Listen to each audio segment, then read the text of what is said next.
Les éditions Telem présentent un enregistrement intégral de La Maison des Saints, Les Profondeurs de Vénus, tome 2, de Derek Kunsken, lu par Yves Aubert. Chapitre 1. Fabienne Mignot vira à bâbord, en guettant sur une étroite partie de la bande radio un signal au milieu des parasites omniprésents dans les nuages de Vénus. Les ailes noires de son avion vibraient, et l'acide sulfurique brûlant laissait des traînées tremblotantes sur le fuselage en nanotubes de carbone. La vapeur réduisait fortement la visibilité. Elle le repéra de nouveau, à peine audible. Un très faible signal radio de maintien de position, du genre utilisé par les coureurs au sein de leur chalutier pour limiter la dispersion de leurs troupeaux. Elle avait laissé son habitat chalutier, la Marotte, une dizaine de kilomètres plus haut, dans la couche nuageuse. Elle avait plané jusqu'au 40e rang, en suivant les traînées de panache volcanique, des filets filtrants en remorque, pour récolter des cendres flottantes plus riches en métal, espérait-elle, que la fois précédente. Avec son moteur électrique éteint, elle arrivait à guetter à l'oreille le léger bourdonnement radio d'un câble de chalutier sauvage en train de se déplacer dans les nuages. Capter un signal de chalutier apprivoisé l'avait surprise. Personne ne s'attendait jamais à croiser une autre famille de coureurs dans l'immensité de l'atmosphère vénusienne, et elle ne pensait pas qu'il y en avait à cette latitude, sauf si cette famille courait derrière les mêmes panaches volcaniques qu'elle. Il pouvait s'agir d'un chalutier apprivoisé, ayant perdu son troupeau, ce qui signifiait du métal à récupérer gratuitement. Avec un minimum de reprogrammation, un chalutier que quelqu'un ait perdu pourrait devenir un des siens. Mais si elle n'avait pas uniquement trouvé un chalutier perdu, la situation risquait de se compliquer. À vrai dire, personne ne savait que les Mignot disposaient d'un avion. Elle avait volé, au cours d'une tempête, des mois auparavant, juste sous l'atelier où la vieille Orphilie l'avait construit. Depuis, elle le pilotait en toute discrétion. Si un coureur la repérait et qu'elle ne s'identifiait pas, on la prendrait pour une espionne ou une voleuse. Et si elle s'identifiait, expliquer l'avion serait très délicat. Cela dit, en vol plané avec son moteur coupé et la radio en réception seule, elle ne devrait pas attirer l'attention. En redressant, elle s'aperçut qu'il n'y avait pas qu'un seul signal. Elle en compta 3 ou 4. Elle avait trouvé le troupeau de quelqu'un. La silhouette d'un chalutier de taille moyenne apparut, nébuleuse, avec sur sa couronne le contour flou d'une antenne et d'une hélice. Elle n'était pas sûre de la direction des autres et préférait éviter de survoler sans crier gare l'habitat de quelqu'un. Encore que s'il y avait là un habitat, elle ne se serait pas attendue à si peu de bruit radio. Avait-elle trouvé un groupe de chalutiers perdus suffisamment automatisé pour rester ensemble? Elle n'eut pas cette chance. Sur tribord, elle croisa un autre chalutier, sombre, et dont ne sortaient que de faibles transmissions de maintien de position. Puis, dans la brume, se profila une grande forme, la plus vaste qu'elle ait jamais vue dans les nuages, sombre elle aussi, et totalement silencieuse. Chris, qu'est-ce que c'était que ce truc? Elle vira à bâbord, tout en sortant une longue vue de fabrication artisanale. Dans la brume, il n'était pas facile de reconnaître la silhouette. Elle ne comprit pas certaines des parties qui la constituaient. On aurait dit 3 ou 4 gros chalutiers qui flottaient en formation, comme pour de la voltige, mais ça ne tenait pas debout. Insérant dans la longue vue une petite extension photographique, elle se mit à enregistrer les images. Entre les 4 câbles des chalutiers, elle distingua une silhouette bosselée, plus grosse que les chalutiers, mais sans câble qui pendait. Ou alors, peut-être au-dessus? Avec toute cette brume, c'était impossible à dire. La forme ne semblait même pas avoir une vraie tête. On l'aurait dite brisée en fragments, dessous comme si des pointes et des nervures étaient accrochées à ce qui ressemblait à l'extrémité d'un parapluie. S'il s'agissait d'une tête de chalutier cassée, comment pouvait-elle flotter? Fabienne entendit d'autres signaux à courte portée servant au maintien de position, puis capta un identifiant familial, d'Aquilon. Les identifiants, n'étant émis que depuis les habitats, jamais depuis les troupeaux, elle marchait bel et bien sur les plates-bandes de quelqu'un. Très peu désireuse de se faire prendre, elle vira à bâbord, moteur toujours coupé en perdant de l'altitude. La brume au-dessus d'elle engloutit les étranges chalutiers des Dacylons. Elle croyait s'en être sortie quand l'alarme radar se déclencha. Canis! Quelqu'un l'avait repérée. Elle n'alluma pas tout de suite son moteur électrique. On l'entendrait dans les bandes radio et les nuages suffisaient parfois à brouiller le radar. Elle redressa sa trajectoire avant d'arriver trop bas et s'éloigna du troupeau. Elle ramena le filet filtrant sans plus se soucier de la taille de sa récolte. 1 kilo de cendre ne valait pas la peine de se faire prendre avec un avion volé. Il y avait quand même quelque chose de bizarre. Ce signal radio avait été moins puissant qu'elle s'y attendait. Elle s'en rendit compte quand son alarme radar retentit de nouveau. Le signal venait de loin. Pas des Dacylons à son avis. Y avait-il dans les parages un autre de ces avions gouvernementaux en train de cartographier? Saloperie de gouvernement.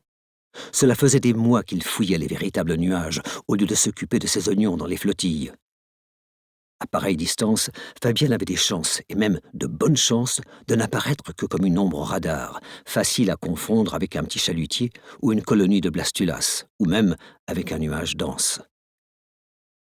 L'écran de la radio était cassé. Fabienne n'avait jamais réussi à le réparer depuis que des bébites étaient rentrées dedans. Mais, une fois de retour, elle pourrait la connecter à sa tablette pour voir s'il y avait quelque chose d'intéressant dans l'écho-radar. Même s'il n'y avait rien, les images vaudraient peut-être quelque chose pour son cousin Narcisse. Chapitre 2. Pascal Dacylon avait du mal à respirer. La chaleur commençait à se faire sentir après ces heures dans les nuages oppressants au milieu desquels flottait la plateforme à 45 km de la surface de Vénus. La brume jaune, visible derrière ses outils, immobile et inégale, évoquait le chaos avant la création. Ils conduisaient de plus en plus souvent leurs habitats vers cette région de l'atmosphère où la chaleur de 120 degrés décomposait l'acide sulfurique en produits chimiques moins dangereux. Elle transféra sur l'établi la plaque de métal suivante.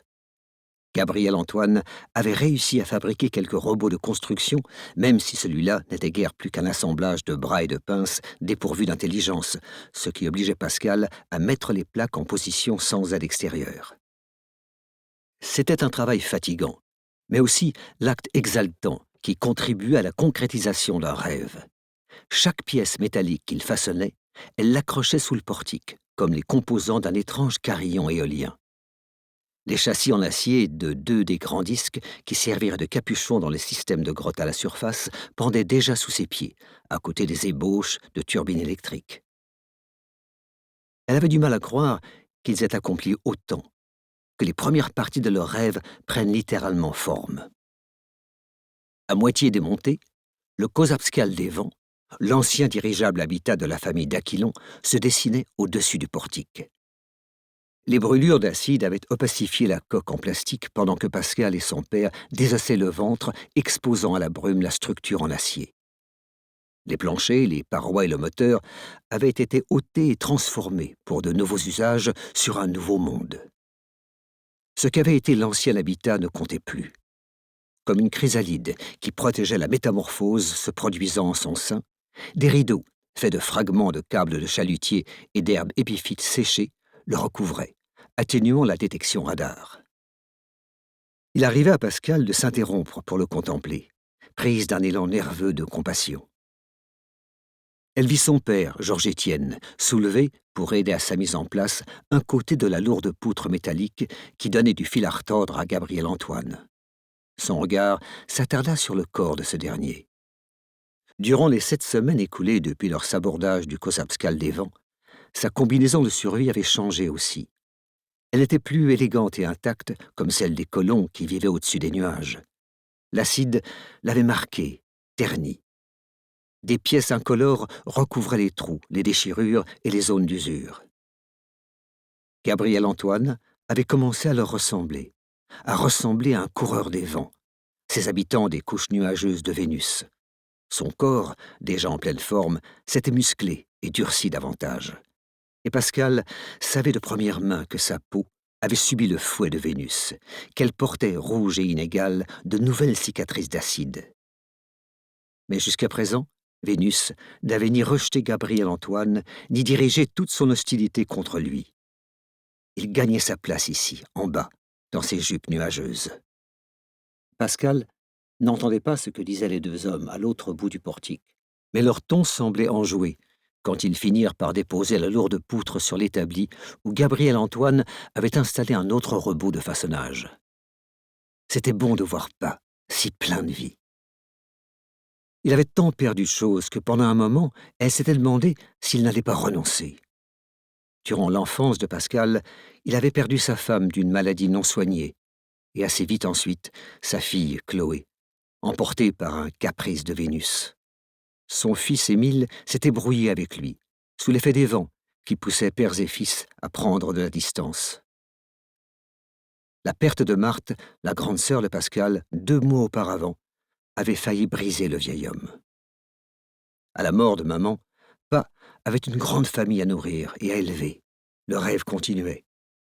Le rétrécissement progressif de la famille avait menacé de mettre un terme au rêve de Georges-Étienne. À l'adolescence, sa conscience sociale se développant, Pascal avait compris que dans l'esprit de son père, Marthe était devenue son héritière, qu'elle dirigerait la famille après lui. Il avait d'autant plus durement ressenti cette perte qu'il lui restait très peu de famille et de temps.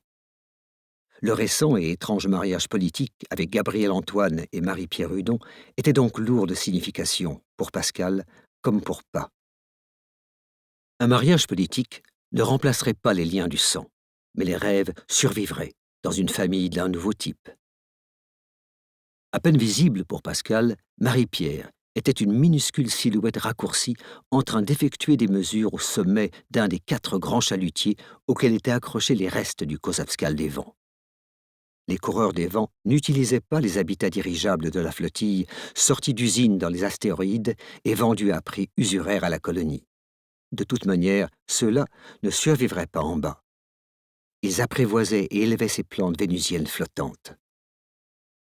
Grâce à l'oxygène qui remplissait leurs têtes segmentées et bulbeuses, elles dérivaient dans l'atmosphère de Vénus en récoltant l'électricité statique et les éclairs des nuages.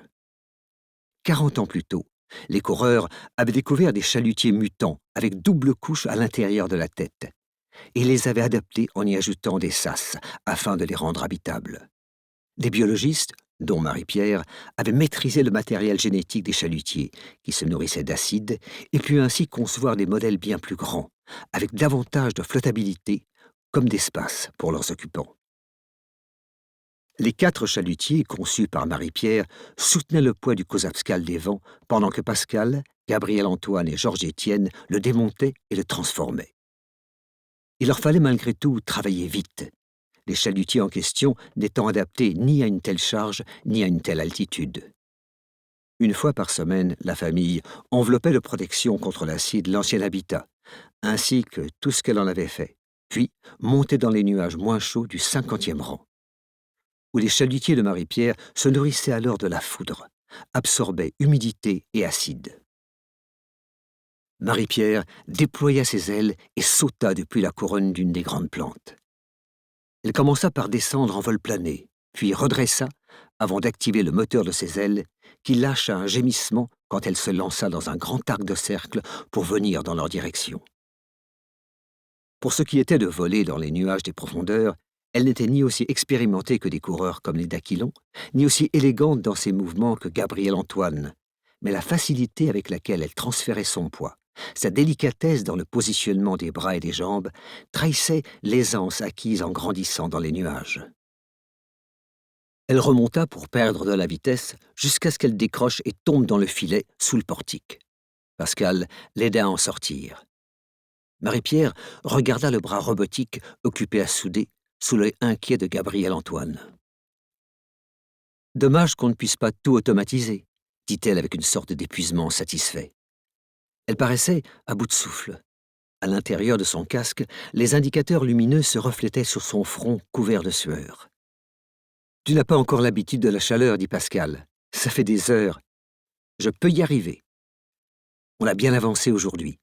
Dans cette chaleur, même les coureurs ne travaillent pas toute la journée. » Marie-Pierre lui donna une petite tape sur l'épaule. « Je suis une coureuse. » Pascal sourit. Il y avait beaucoup de coureurs, mais peu de familles qui vivaient aussi profond que les Dacylons.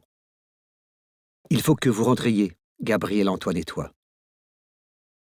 Elle plaça 2 autres plaques d'acier à portée de la soudeuse robotisée, recouvrit outils et matériaux.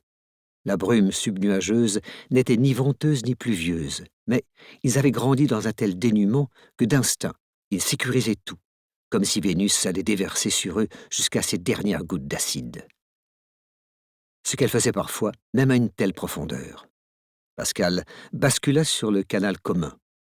« Pas, on devrait arrêter pour aujourd'hui et faire rentrer Marie-Pierre et Gabriel Antoine. » Georges-Étienne ne répondit pas tout de suite, et elle l'imagina en train de grommeler dans sa barbe. Emporté lui aussi par leur rêve d'aller dans les étoiles, il aurait sans doute pu travailler dehors 1 heure de plus. « D'accord, » finit-il par dire. Gabriel Antoine et Marie-Pierre devaient vraiment faiblir, car il n'y eut presque pas de bavardage pendant le 1,5 kilomètre du vol de retour au Kosabskal des profondeurs. C'était un habitat plus petit et en moins bon état que les jeunes chalutiers qui supportaient le poids de leurs travaux. Un habitat marqué par l'âge et l'acide, recouvert des plantes rampantes noires qui, dans les nuages, colonisaient la moindre surface. Sous leur foyer, entourant l'épaisse base du câble du chalutier, était accroché un portique fait de fibres de carbone récupérées sur des chalutiers plus anciens. Tous 4 se posèrent dans le filet sous ce portique et grimpèrent jusqu'à lui, avant de neutraliser mutuellement leur combinaison à l'aide de pâtes de bicarbonate. En ouvrant la porte extérieure du sas, ils découvrirent Jean-Eudes et Alexis, un sourire nerveux aux lèvres derrière la visière de leur casque. Le premier portait une des vieilles combinaisons de survie de Chloé, maintes fois rapiécée. Le second ne remplissait pas tout à fait celle dont Pascal se servait à 13 ans. Elle plissait et pendait sur son corps plus menu. « Qu'est-ce qui se passe ?» dit Georges-Étienne. « Vous ne pouvez pas sortir maintenant. Qui a vérifié vos combis ?»« Nous !» eut le courage de répondre Alexis. Durant les 7 dernières semaines, Georges-Étienne avait profité des moments de calme pour apprendre à son fils et à son petit-fils comment enfiler et retirer une combinaison, comment neutraliser l'acide, comment traiter les pannes de diverses importances. Il les avait surveillés tandis qu'ils parcouraient chacun exactement 1 fois le portique sous leur foyer. Alexis n'avait que 10 ans, ce qui était jeune pour se retrouver face à Vénus, même chez les coureurs. Et les Dacylons se demandaient depuis toujours si Jean-Eudes sortirait un jour. Il se débrouillait à merveille pour les petites réparations sur l'habitat et le rafistolage des combinaisons. Mais Vénus intimidait et effrayait le seul fils trisomique de la colonie. Marthe n'aurait pas donné son aval. « Je vais les faire travailler dehors, pas, » proposa Pascal. « Occupe-toi de Gabriel Antoine et de Marie-Pierre. »« Je n'ai pas besoin qu'on s'occupe de moi, je peux rester avec toi, » réagit celle-ci. Gabriel Antoine, qui dégoulinait de sueur derrière sa visière, souriait, comme s'il allait vomir. Pascal clipsa un câble de sécurité à l'avant de la combinaison de son frère avant de le tirer à l'extérieur. « Jean-Eudes et Alexis sont prêts, dit-elle. On a besoin de leur aide. » Bah, fixa un câble de sécurité sur Alexis. « Faites tout ce que Pascal vous dit, » ordonna-t-il à contre-cœur. Ils hochèrent gravement la tête et gagnèrent le portique, le dos plaqué à la paroi de la cage séparant la zone de travail du long câble électrifié qui pendait sous le chalutier. « Il faut qu'ils apprennent, » dit Georges-Étienne, en faisant entrer Gabriel Antoine et Marie-Pierre dans le sas. « On va vous donner de l'eau et de la soupe froide. »« Je déteste la soupe d'ici, » dit le jeune ingénieur. « Je sais, » répondit Georges-Étienne en refermant le sas sur eux 3. Alexis regardait Pascal avec excitation, ses doigts gantés agrippés au grillage de la cage. Dressé sur la pointe des pieds, il parcourait du regard l'extérieur du Kosabskal des profondeurs, plutôt que la brume jaune, parfois vertigineuse, alentour. Jean-Eudes avait les yeux écarquillés. Pascal posa la main sur son épaule. « Tout va bien ?» demanda-t-elle.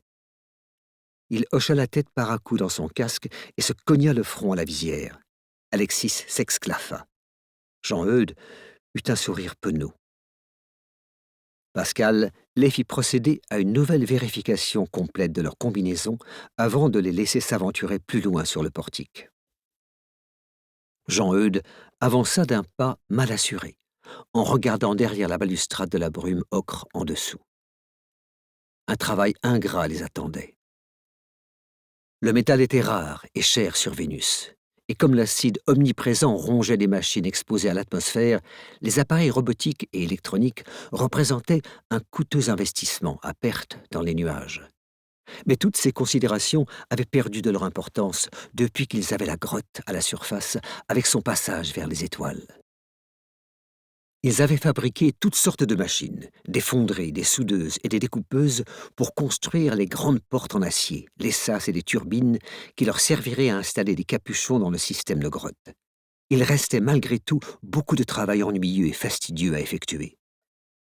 Elle donna à Jean-Eudes une brosse dure artisanale. « Il y a de l'acide dessus ?» demanda-t-il.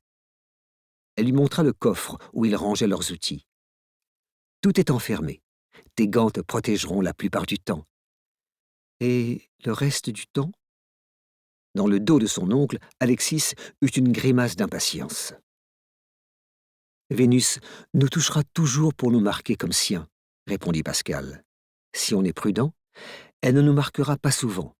Et si on s'entraîne, ces marques seront moins visibles. » Le manque de lumière l'empêcha de distinguer l'expression de son grand frère. « Tu te souviens de toutes les histoires de pas sur les fois où Marthe s'est brûlée ?» Jean-Eudes sourit d'un air triste. Alexis aussi. « Elle n'avait pas tant de cicatrices que ça, si ?» demanda Pascal. « Elle me manque. »« Moi aussi, » répondit-elle, et le monde sembla plus pesant, plus lugubre. L'absence de Marthe se faisait sentir partout. La famille avait besoin d'elle. Pascal avait besoin d'elle. « Je t'apprendrai tout ce qu'elle t'aurait appris, d'accord ?» Jean-Eudes prit la brosse, et Pascal ôta la bâche qui recouvra un assortiment de pièces et de morceaux de métal récupérés sur le Kozabskal des vents. Ils apportaient les pièces les plus petites à l'intérieur de l'habitat, mais il fallait d'abord les trier et en ôter la corrosion, un travail ennuyeux. Jean-Eudes et Alexis entreprirent de les frotter à la pâte de bicarbonate, pendant que Pascal s'attelait à la tâche plus complexe consistant à trouver lesquelles des puces électroniques du Kozabskal des vents pouvaient resservir. Avec ces nuages, on ne voit même pas si on est haut ou pas, lança Alexis sur le canal commun. Je n'ai pas peur. Moi non plus, répondit Jean-Eudes. Je me demande quand on apprendra à voler. Le garçon posa sur un plateau la pièce qu'il venait de nettoyer. « T'es trop petit. Émile a volé à 11 ans. Émile est grand. Il était aussi grand que pas à 9 ans. N'importe quoi. C'est vrai, Pascal ?» Jean-Eudes était là. Il doit savoir. Moi, je n'étais qu'un bébé, quand Émile avait 9 ans. « Émile était aussi grand que papa à 9 ans, » répéta Jean-Eudes d'un ton grave. « Ce travail est ennuyeux, » se lamenta Alexis. « Il faut bosser dur. La famille d'abord, » dit Jean-Eudes. « C'est pas ça que ça veut dire, » le corrigea son neveu. Jean-Eudes se tut. C'était plus difficile à présent pour eux tous. D'une grande intelligence, Alexis surpassait de plus en plus souvent son oncle, ce qu'il n'avait cependant pas toujours la maturité nécessaire de gérer. Il lui arrivait de dire des choses d'une manière dont il se rendait plus tard compte qu'elle donnait l'impression qu'il traitait son oncle d'idiot. Pascal s'apprêtait à intervenir quand Alexis plongea son regard dans la visière de Jean-Eudes. « Pardon, je ne me plaindrai plus. Je veux juste voler. » Pascal testa 3 des puces de commande qu'ils avaient prises sur le Kozabskal des vents et dont ils auraient besoin pour contrôler le système de capuchon à la surface. Les récupérer avait pris plus de temps que prévu, si bien que dans la pression et la chaleur de la couche inférieure, l'acide avait traversé les joints. Aucune des 3 ne réagit au test. Déçue, elle allait les ranger dans la poche de sa combinaison quand un ping radar apparut sur son affichage de casque. « Merde !» lâcha-t-elle. « Qu'est-ce qu'il y a ?» voulut savoir Alexis. Sa combinaison, tout comme celle de Jean-Eudes, n'était pas réglée pour surveiller les fréquences radar. « Rentrez, sans brûler les étapes. C'est encore un avion de relevé cartographique. »« Il fait quoi ?»« Allez, viens, » lança son oncle. « Papa a dit de faire tout ce que Pascal disait. Montre-moi tes vérifications. » Je veux voir un avion, grommela Alexis. Il continua à marmonner sans que Pascal s'en rende compte qu'il venait de sauter dans les nuages.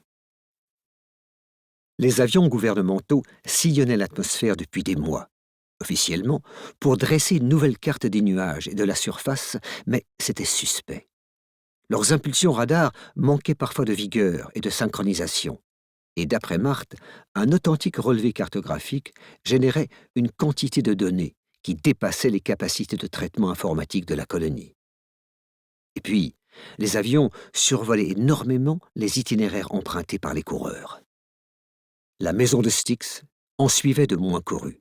Mais cet avion de relevé s'était approché plus près que la plupart des autres, et Pascal voulait s'assurer qu'ils avaient tout recouvert, afin que leur écho-radar ressemble à ceux d'un très ordinaire troupeau de chalutiers sauvages. Chapitre 3. Régent Ayotte détestait ces maudites plongées dans les nuages. Il s'imaginait la pluie d'acide sulfurique en train de s'infiltrer par capillarité dans les joints d'étanchéité jusqu'à atteindre l'intérieur du cockpit, ou de corroder peu à peu les pièces du moteur qui finissaient par tomber en panne, paralysant Régent dans l'attente des secours. Il avait déjà réussi à éviter 2 roulements, d'abord en se faisant porter pâle, puis en payant Yvon d'Aigle pour le remplacer. Mais peu de gendarmes savaient piloter un avion dans les couches de nuages en dessous du 65e rang. Les nuages jaunes foncés, tachetés de brun, s'étendaient lugubres dans toutes les directions. Régent pensait apercevoir des lumières spectrales de temps en temps, sans jamais avoir la certitude qu'il ne se trompait pas. Les bactéries bioluminescentes qui se développaient dans les nuages semblaient parfois briller, mais lui-même n'avait jamais véritablement vu ce phénomène qu'en photo. Durant son enfance, son frère l'avait épouvanté avec des histoires de spectres dans les couches. Il avait beau être parvenu à l'âge adulte, les histoires d'habitats morts, sortant des nuages et peuplés de fantômes asphyxiés qui cherchaient de l'air à respirer, continuaient à le hanter. Les fantômes n'existaient pas. Toujours est-il qu'il se trouvait complètement seul au milieu d'un océan toxique. Le moment était venu. Il passa le radar en mode émission. Les batteries de son appareil ne pouvaient fournir d'énergie que pour un nombre limité d'impulsions radar, et le petit ordinateur embarqué n'arriverait à traiter qu'une quantité limitée de données. Aussi, le centre de contrôle avait-il déterminé les moments et les endroits où allumer le radar. Le reste de la mission n'était qu'un vol ennuyeux mais effrayant, dans les turbulentes couches de nuages d'acide sulfurique. Le médiocre écran s'emplit de données radar encombrées de bruit. Sans être expert, Régent avait dû assurer tant de missions de ce genre qu'il savait interpréter grossièrement l'affichage. Il vit d'épais nuages, des tempêtes et des échos plus durs, sans doute ceux d'un champ de blastulas à la dérive dans une brise brûlante. Au loin, certains échos paraissaient assez gros pour correspondre à des chalutiers regroupés comme pendant un vélage. Il en vit aussi un qui ressemblait à un avion. Il était le seul membre de l'équipe de relevé cartographique présent dans le système éolien des Trois Frères. Qui se trouvait là-dessous? Chris! Cet avion était bas, trop bas, se dit-il, sous le 40e rang, assez bas pour baigner déjà dans la brume. Incompréhensible. En réactivant le radar, même si ce n'était pas un des moments prévus pour cela, il obtint une image similaire. L'appareil était loin, presque hors de portée de détection dans ce nuage, mais son profil différait légèrement de ceux des avions utilisés par la colonie. Pourquoi descendait-il? Il volait déjà tellement bas, bordel, et il planait comme s'il n'avait pas de moteur. C'était n'importe quoi. Il n'y a pas de fantôme, il n'y a pas de fantôme. Tabernacle. Régent refusait d'attirer encore davantage l'attention. Il accéléra et redressa son appareil pour remonter sans attendre l'heure du retour. Il allait se ficher dans la merde, mais bon, ce n'était pas son travail. Il n'était pas spécialiste radar. Il avait besoin de voir le soleil, et remonter au-dessus des nuages lui prendrait au moins 20 minutes. « Ça va bien se passer pour eux » demanda Marie-Pierre à Georges-Étienne dans le sas pendant qu'elle promenait doucement un tampon usé, enduit de pâte de bicarbonate, sur les joints de la combinaison de Gabriel Antoine. « Reste tranquille, toi, intima-t-elle ensuite à celui-ci. « Pascal est un bon gars, répondit Georges-Étienne. Il prendra soin d'eux. Il faut qu'ils apprennent. » Marie-Pierre garda le silence sur le secret de Pascal. Ce n'était pas à elle d'en parler. Personne de sa connaissance n'avait déjà vécu quoi que ce soit de similaire. Elle espéra que Georges-Étienne réagirait bien une fois mis au courant. « Oui, » confirma-t-elle. Elle pivota dans le sas exigu pour neutraliser le dos et les joints de combinaison de Georges-Étienne pendant que les mains léthargiques de Gabriel Antoine procédaient sur elle à la même opération. Le patriarche des Dacquylons ne l'intimidait plus. Durant les quelques mois écoulés depuis leur rencontre, elle n'avait assisté à aucune de ces célèbres crises de colère. Avait en revanche pu constater son endurance et sa résistance. Tous avaient résisté à beaucoup de choses et en subiraient encore d'autres. Il faut qu'ils apprennent. Elle se demanda si ses propres enfants auraient à apprendre la même endurance. Elle espéra que non. Pas avant un certain temps. Maxime et Florian étaient trop petits, même s'ils n'étaient guère plus jeunes qu'Alexis. Sur Vénus, les enfants devaient grandir vite. Mais ce n'était pas ça qu'elle voulait pour les siens. Une fois le sas équilibré, ils en sortirent par la porte intérieure et ôtèrent leur combinaison. Morceau après morceau. À pareille altitude, l'habitat ne pouvait refroidir en dessous de 28 degrés. Ce qu'ils avaient de pudeur s'était vite évaporé au cours des semaines précédentes, à cause non seulement du manque de place, mais aussi de leur usage quotidien de ces combinaisons. Elles puaient la sueur ancienne ou non. Les processus corporels, l'haleine aigrie par les longues heures sans rien absorber, sinon quelques gorgées d'eau et d'amères pilules protéiniques. Le Kosapskal des profondeurs rationnait et recyclait ces faibles et précieuses quantités d'eau. Aussi, Marie-Pierre ne fit-elle qu'une toilette aux gants humides, après quoi elle enfila une légère robe de chambre en chanvre qui avait appartenu à Marthe. Gabriel Antoine mit un short. Il avait un beau corps dur, comme elle put encore le constater quand il se laissa tomber dans un hamac en fermant les yeux. Elle toucha son front brûlant, tendit un bol de soupe. « Tu as peut-être encore pris un coup de chaleur, dit-elle. »« Moins fort que les précédents, marmonna-t-il. » Elle porta le bol à ses lèvres. « Ne t'endors pas, bois. » Il se redressa mollement, avala quelques gorgées de soupe en grimaçant. Georges-Étienne en apporta pour elle. « Fais pareil. » Elle tapota le crâne du jeune ingénieur avant d'aller s'attabler avec Georges-Étienne. Le patriarche de la famille d'Aquilon et le chef de la maison de Styx, supposa-t-elle, avait des moments de calme qu'elle avait appris à reconnaître. Le regard fixé sur le gobelet, les yeux qui ne pleuraient plus, mais étaient encore rouges sur les bords. Ce léger plissement des lèvres dont Marthe avait hérité. Georges-Étienne portait avec lui ses passés et ses espoirs déçus. Elle posa la main sur la sienne. Elle ne pouvait rien dire pour adoucir sa perte, car aucun mot n'en était capable, comme elle l'avait découvert à la mort de son mari. Quand chaque jour ressemblait à du somnambulisme, dans des ténèbres oppressantes. Son entourage ne pouvait rien porter du fardeau du deuil, ne pouvait que l'accompagner dans une sorte de solidarité, chacun espérant que les ténèbres s'éloigneraient un jour, comme une croûte qui tombe. Elle serra ses doigts entre les siens, et il en fit autant. Gabriel Antoine avala bruyamment sa soupe, dont le goût le fit frémir et poussa un murmure de répugnance. Il se traîna jusqu'à la chambre qu'il partageait avec Pascal.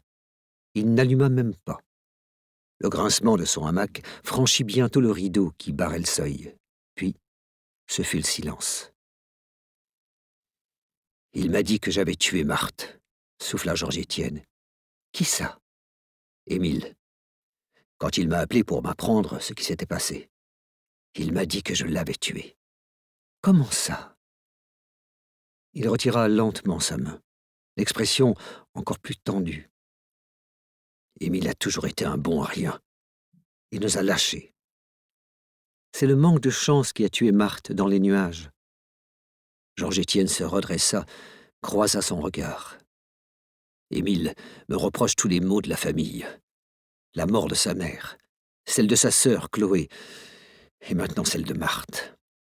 Marie-Pierre secoua la tête. Vénus, lâcha-t-elle, avec le réalisme fataliste qu'on retrouvait chez tous les colons. Vénus n'avait pas tué son mari, mais elle savait quel jeu tous jouaient avec la déesse, les cartes susceptibles de leur être distribuées, le prix qu'ils payaient. Chacun d'eux, à sa façon, aimait Vénus, mais Vénus n'aimait personne. Peut-être qu'Émile souffre comme toi, comme Pascal, et qu'il ne sait pas comment gérer sa douleur. C'était un gamin égoïste et paresseux.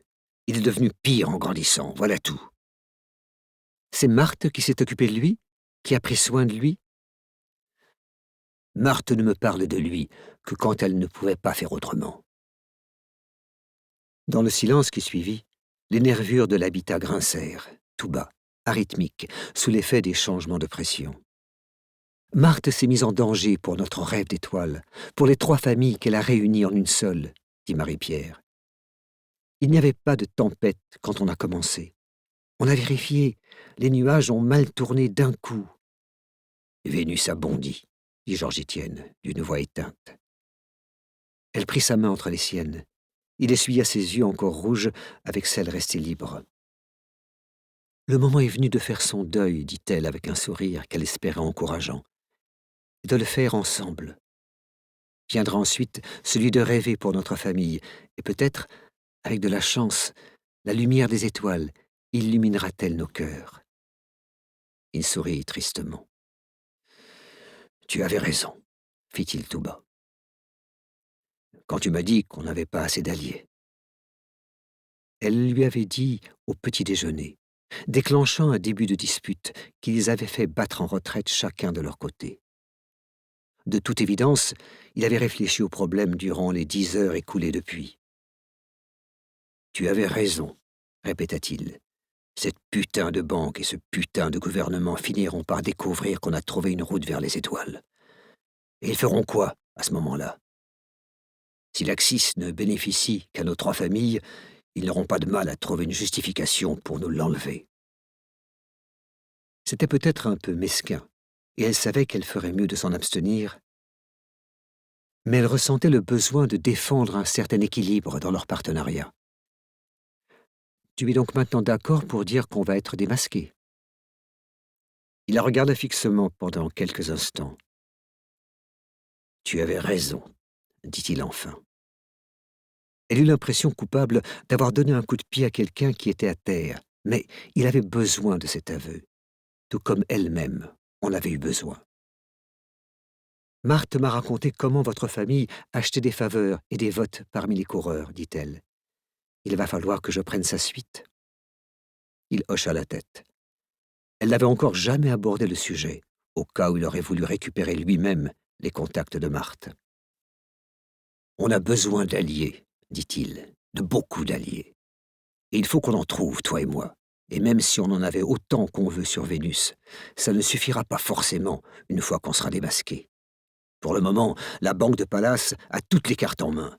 Accès au système solaire, accès à la navigation, conditions de prêt. On a nos cartes à nous. » Le visage du patriarche s'éclaircissait, comme s'il était prêt à passer à autre chose, quand l'alarme de la radio retentit. « Merde !» lança-t-il en se dirigeant rapidement vers le petit poste, juste au moment où celui-ci bipait de nouveau. Une alarme radar. « Ça a l'air plutôt loin, » dit Marie-Pierre. « C'est bien assez proche. Saloperie de gouvernement. » Il vérifia que l'émetteur était réglé à faible puissance, passa sur le masque familial et saisit un message pour Pascal. Les coureurs avaient mis au point des codes simples, à base d'impulsions courtes ou longues, et inventé pour leur transmetteur radio des filtres qui imitaient les bruits naturels de Vénus. Au lieu d'émettre des pings ou des tonalités claires, leur radio simulait les grésillements de décharges de câbles de chalutier ou les échos parasités d'éclairs lointains. En écoute comparative directe, les masques de transmission des coureurs ne feraient pas longtemps illusion, mais de loin, Même le plus persévérant des auditeurs n'aurait pu affirmer qu'il ne s'agissait pas de bruits d'origine naturelle dans les sonores bandes radio de Vénus. Tout est recouvert, transmit Pascal. Fais rentrer les garçons, tapa Georges-Étienne. Gabriel Antoine apparut sur le seuil de sa chambre. Un problème? Pascal n'a rien. Toujours ces foutus avions gouvernementaux, répondit Georges-Étienne. Ils continuent à envoyer bêtement des impulsions radar pour voir à travers les nuages. Il faut encore qu'on bouge, dit Marie-Pierre.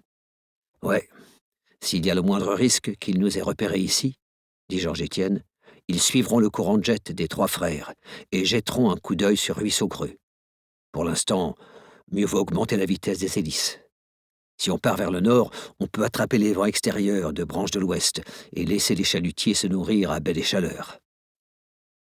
Branche de l'Ouest était un système dépressionnaire stationnaire, bien qu'irrégulier, alimenté par les vents que déviait le volcan Sifmons juste à l'est de l'air calme au-dessus de Guinevere-Planitia. C'est un long voyage, rappela Marie-Pierre. Ça vaut mieux que les laisser nous trouver. Elle se livra à un rapide calcul mental. Traverser l'équateur et ralentir à baie des Chaleurs pourrait lui permettre de partir retrouver ses fils sur son propre habitat, avec quelques jours d'avance. D'accord, faisons ça. Chapitre 4. Pascal fit rentrer Alexis et Jean-Eudes dans le chalutier. L'extérieur suscitait en eux une peur et une excitation qui s'estompaient au fur et à mesure qu'ils s'habituaient à cette nouvelle situation. Il ne lui avait pas échappé que Jean-Eudes vérifiait souvent son filin et qu'Alexis évitait de s'aventurer près de la rambarde et même de regarder dans les nuages. Ils se sentaient plus en sécurité à l'intérieur de leur demeure flottante, y compris en cas de tempête. Les sensations n'étaient pas les mêmes, dehors, sur une plateforme de construction artisanale qui flottait 40 km au-dessus d'une surface inhospitalière au milieu de gaz toxiques bouillants. Ils se neutralisèrent mutuellement avec des tampons de bicarbonate une première fois, avant de pénétrer dans le sas et une deuxième à l'intérieur de celui-ci. La combinaison d'Alexis était trop grande pour lui, à tel point qu'il leur fallut en lisser les plis pour pouvoir traiter l'ensemble de sa surface. Tous trois dégringolèrent plus ou moins dans l'habitat depuis le sas. Alexis et Jean-Eudes, soudain courageux et agités. « On a nettoyé l'acier !» lança Alexis, qui avait manifesté nettement moins d'enthousiasme à l'extérieur. « J'ai rapporté les pièces qu'a dites Pascal », annonça Jean-Eudes en brandissant un sac filet rempli de ferraille et de contenants de puces électroniques récupérés sur le Kozapskal des vents. Il se le plaqua à la poitrine en voyant son père approcher. « Il y a encore de l'acide dessus, prévint-il, et sur moi aussi. »« Ne dépasse pas la ligne, grand-père, » ordonna Alexis aux anges. « Bravo, » leur lança Georges-Étienne d'un ton plein de fierté avant de s'adresser à Pascal. L'appareil de relevé géologique semblait plutôt loin, mais il y a eu plusieurs pings. Il a vu quelque chose. Pascal s'était fait la même réflexion, qui lui nouait le ventre. Ils ne sont pas restés, ils n'ont pas cherché plus loin, dit-elle. Dans ces nuages, tente ta chance en prenant la fuite, cita Georges-Étienne. Elle hocha la tête en souriant, le ventre encore un peu crispé. Tout ce qu'il faisait était toujours tellement risqué. Il serait si facile de les démasquer. Alexis et Jean-Eudes entamèrent la troisième et dernière phase de neutralisation, la sorcellerie obsessionnelle à laquelle se livraient tous les coureurs pour priver la déesse de ses crocs à l'intérieur de chez eux. Puis, joints ouverts et casques ôtés, frères comme neveux discutèrent de ce qu'ils venaient de vivre. Ils sortirent de leur combinaison sous la supervision de Georges-Étienne et de Marie-Pierre. « Il va bientôt falloir apprendre tout ça à Maxime et Florian et les amener ici en bas, » dit cette dernière. « Ils ne savent pas encore faire ?» s'étonna Alexis avec la fierté blasée des enfants de 10 ans. Elle écarta les cheveux collés sur son visage en sueur. La vibration accrue des hélices sous le portique n'échappa pas à Pascal. « On accélère ?» demanda-t-elle. Son père hocha la tête. Marie-Pierre allait admirer les 2 combinaisons de plongée atmosphérique que Pascal et Gabriel-Antoine testeraient sous peu. Elle en passa le doigt sur le plastron. De l'isolant et de la fibre de carbone dure comme l'os par-dessus une bonne épaisseur d'acier. Chacune de ces CPA mesurait 2,5 mètres de haut et était recouverte d'une feuille aluminisée servant à refléter l'infrarouge. Elles étaient un défi lancé à Vénus par ses enfants désireux de marcher à sa surface. Alexis approcha aussi et ne parvint pas à faire pivoter l'un des gros avant-bras dans le prolongement du coude. Toutes les articulations sont à assistance électrique, indiqua Pascal, en rangeant sa combinaison de survie. Elles peuvent bouger sans... mais c'est très difficile. Ils avaient construit les CPA ensemble, Gabriel, Antoine et elle, en se basant sur les modèles open source centenaires de combinaisons de plongée industrielles utilisées sur Terre. Avec elle, ils n'auraient plus l'air humain, ils seraient étrangers à Vénus. Dans ces déguisements, ils défricheraient la surface. Elle se sentait pleine d'une sorte d'allégresse chaque fois qu'elle y pensait. Elle se dirigea vers sa chambre, abandonnant Jean-Eudes et Alexis à leur excitation fatiguée. Une journée entière en combinaison l'avait laissée plus sale qu'affamée. Sans un bruit, elle se lava, puis se rasa le visage, le torse et les bras, tandis que Gabriel-Antoine ronflait doucement dans son hamac. Elle sortit son sachet de pilules hormonales, informes, compressées à la main. Elle ne les prenait que depuis 6 semaines, sans aucun changement notable dans son organisme. Mais tous les articles qu'elle avait consultés indiquaient qu'aucun n'interviendrait avant encore plusieurs mois. Elle avait toutefois cessé d'éviter le miroir, ne trouvant plus étrange d'y voir un visage de jeune homme lui rendre son regard. Ce corps-là ne resterait pas le sien à jamais. La connaissance de son véritable moi était un prisme par lequel elle entrevoyait un avenir différent. Malgré le gouffre vertigineux de la distance, elle distinguait presque le chemin qu'il lui fallait parcourir. Elle continuait à se laisser pousser les cheveux. Il l'embêtait dans son casque, mais pouvait désormais tomber de manière à laisser paraître la féminité de son visage rasé de près. Certaines plantes vénusiennes se métamorphosaient. Les coureurs des profondeurs assistaient parfois aux étranges averses de blastulas mourantes qui tombaient lentement vers la surface, offrande des nuages à la déesse.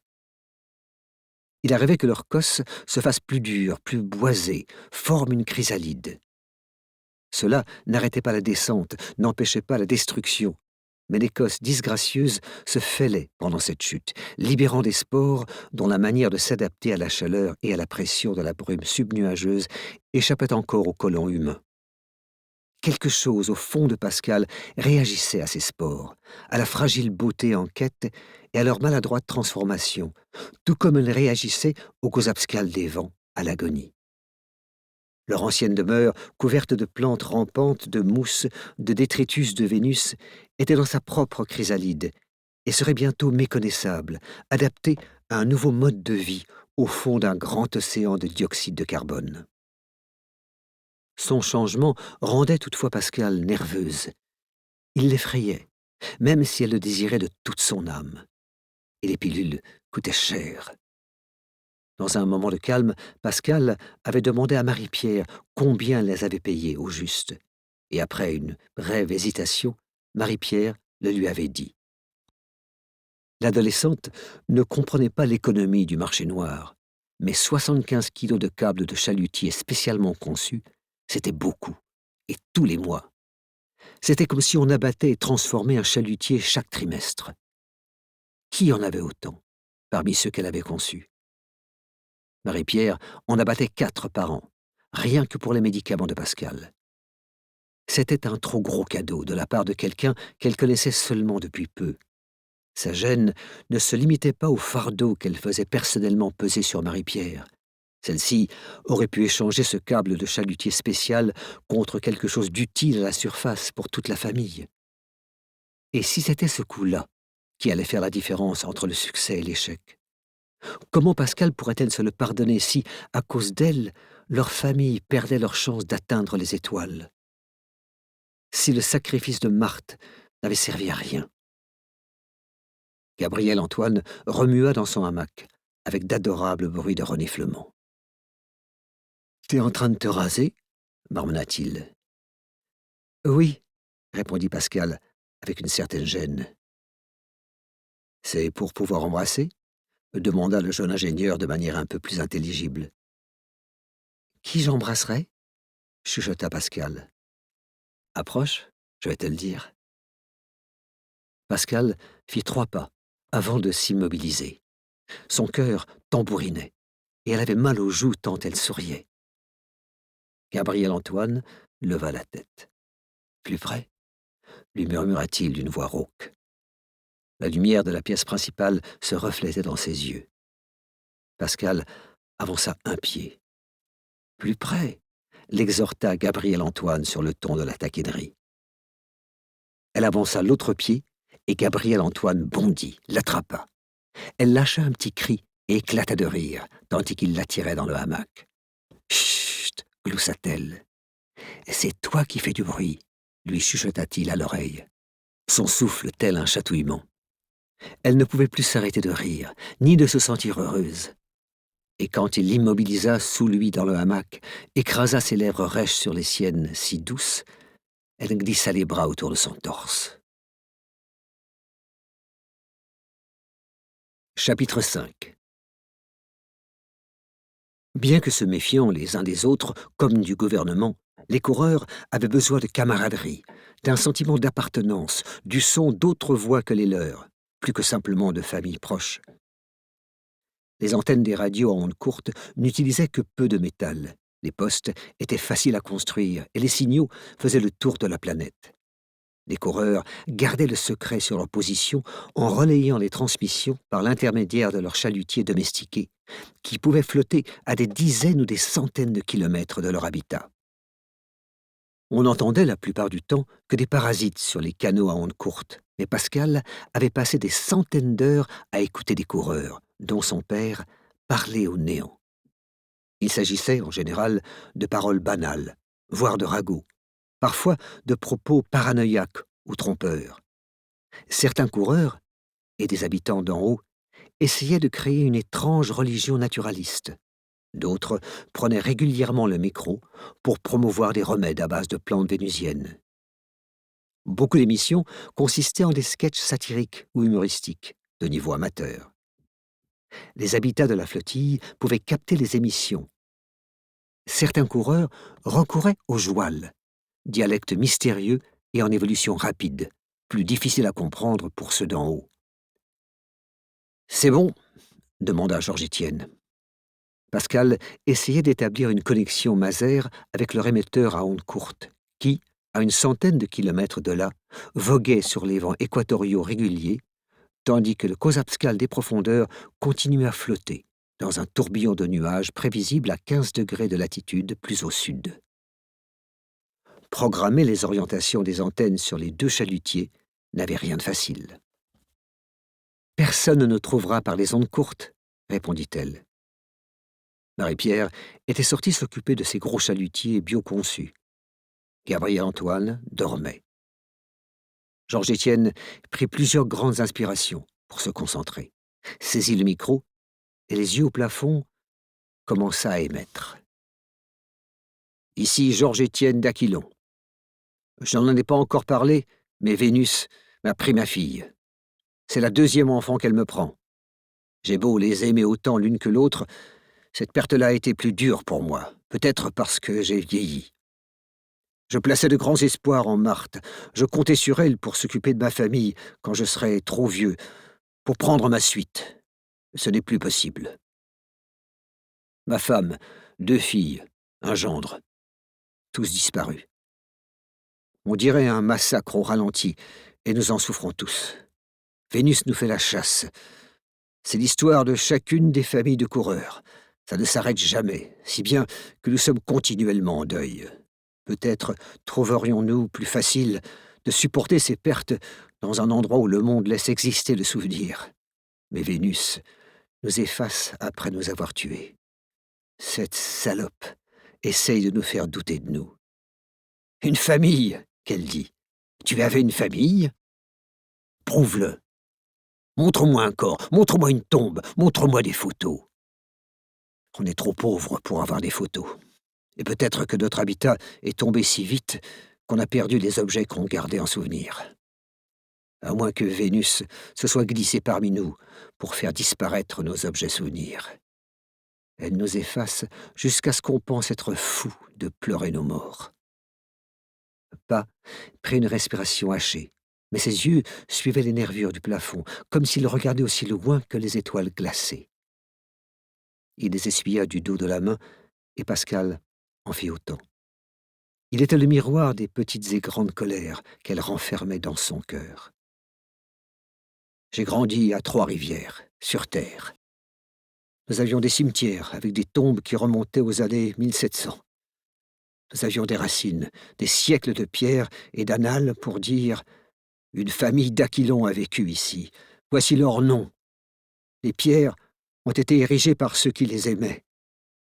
Les d'Aquilons existent sur Vénus, mais on n'a pas de tombe, et pas d'autre histoire que celle dont on arrive à se souvenir, rien de plus que ce qu'on peut raconter à nos enfants. Jeanne Mance existera aussi longtemps que nos enfants. Après quoi, elle aura vraiment disparu. Je voulais que Marthe survive à mon souvenir. Si vous entendez mes souvenirs, elle existera un peu plus longtemps. Ma chère Marthe pouvait jurer comme un charretier. C'était une bonne mécanicienne. Elle volait très bien dans les profondeurs où elle était née, comme dans les nuages d'en haut. Elle était aussi bigrement maladroite. Elle avait un nombre incroyable de brûlures d'acide sur les mains. Elle voyait clair dans les conneries que raconte le gouvernement et ne cédait jamais à ces enfoirés de gratte-papier qui lèchent les bottes des banques. Elle pouvait aider les gens, plus que je n'en étais capable. Elle me suppliait de donner de l'oxygène à machin, de la poudre de métal à bidule, etc., etc. Et je ne pouvais pas le lui refuser, parce qu'elle avait raison. Il faut que les coureurs se serrent les coudes. Je lui ai appris un paquet de choses, mais elle m'en a appris beaucoup aussi.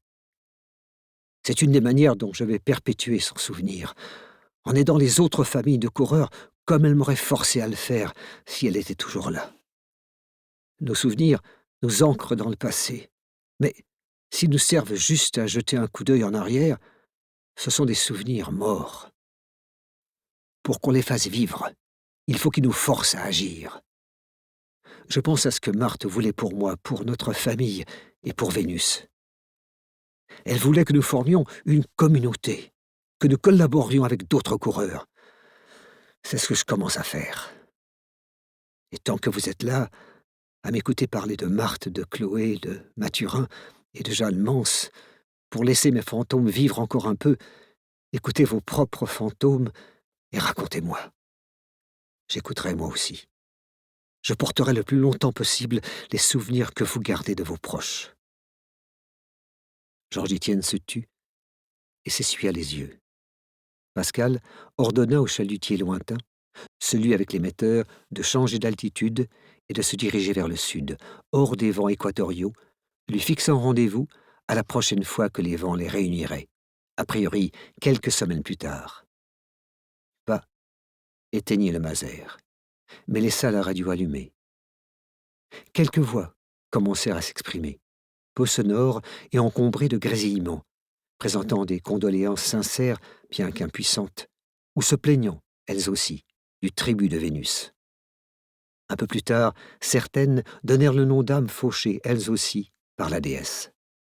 D'autres voix se voulaient encourageantes, dans une sorte de solidarité plus facile, du point de vue des coureurs, à exprimer à distance plutôt que face à face.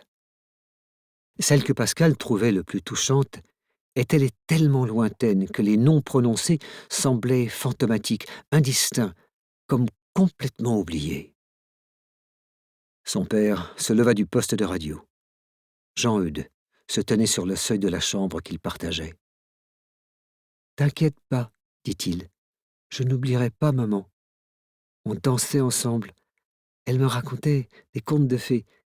Elle aimait les chatouilles. » Il se tut un instant, le visage concentré. « Des fois, je m'approchais d'elle en douce, et elle riait très fort. Je n'oublierai pas Marthe. Elle est intelligente et elle m'a verni les ongles des pieds quand je lui ai demandé. Mais elle m'a dit « Lave-toi d'abord les pieds, Nigo. » Maman et Marthe adoreraient ces souvenirs, répondit Georges-Étienne. Il y a un problème, Pascal? Marthe avait toujours eu une sorte de présence magique qui changeait les choses. Elle était difficile à mettre en mots. Aussi, la simplicité de ceux de son frère sonnait-elle étrangement juste. Pascal essaya de se rappeler tout ce qu'elle pouvait sur maman, et aussi sur Chloé, mais elle était petite à l'époque, si bien que ses souvenirs avaient vieilli, étaient devenus flous et parcellaires. Aucun, c'est juste que je me souviens, répondit-elle à son père. Chapitre 6. Le chalutier, plus petit que le Kozapskal des profondeurs, était en mauvais état, avec sa tête bulbeuse cabossée et l'un de ses 12 segments qui semblaient fissurés. L'ensemble de l'habitat gîtait de quelques degrés. « On ne risque rien à monter à bord ?» demanda Marie-Pierre. « Sans doute que non, sans quoi la vieille Orphélie n'y serait pas, » répondit Georges-Étienne. Elle ne pensait pas que la petite Piouk en avait encore pour longtemps. Sa gîte de 4 à 5 degrés exercerait une contrainte sur le follicule du câble et les nervures du bulbe. À tout le moins, il aurait fallu faire peser davantage de poids du côté opposé pour éviter le pincement des canaux du phloème, plus fragile qu'on le pensait. Le câble finirait quant à lui par moins réagir à la charge, ce qui affecterait sa capacité à récupérer de l'électricité dans l'atmosphère. Des enchevêtrements de lianes et de mousse épiphyte en recouvraient la surface, filtrant la poussière de l'atmosphère, absorbant le peu d'humidité, produisant de l'eau par craquage d'acide sulfurique. Et certains luisaient. La couche de nuages supérieurs manquait rarement de lumière. Marie-Pierre avait l'habitude de l'éclat constant de la lumière diffusée, jaune la journée, orange tirant sur le rouge la nuit. Et les plantes vénusiennes n'étaient pas bioluminescentes à de telles altitudes. De la lumière organique bleue et jaune palpitait pourtant sur la petite Piouk. Les plantes qui luisaient doucement semblaient cultivées au milieu de ces enchevêtrements d'épiphytes. « Voilà donc la fameuse lumière des fées, » dit-elle. Georges-Étienne se retourna maladroitement pour la regarder. Ils étaient en train d'évaluer sa maîtrise des commandes de l'avion de Marie-Pierre.